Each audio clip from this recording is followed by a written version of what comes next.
সবাইকে good morning জানিয়ে মন্দারমণির last day শুরু করলাম।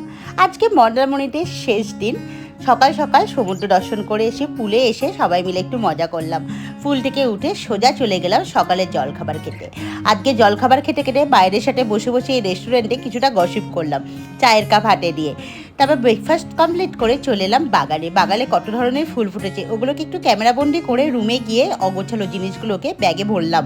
সমুদ্রকে একবার দর্শন না করলে ঠিক মনটা ভরছিল না, তাই ছুটে চলে এলাম একটু সমুদ্রের ধারে। দেখলাম জলটা অনেকটা দূরে চলে গেছে, ঢেউটাও সেরকম নেই।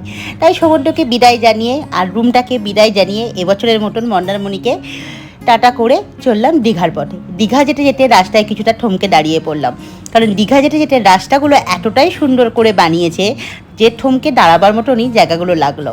ওল্ড দীঘায় এসে হোটেল ব্লু ভিউতেই আজকে আমরা থাকবো। উঠছি লিফটে করে, আর এই হচ্ছে রুম, আর রুম থেকে আমাদের এই হচ্ছে ভিউ।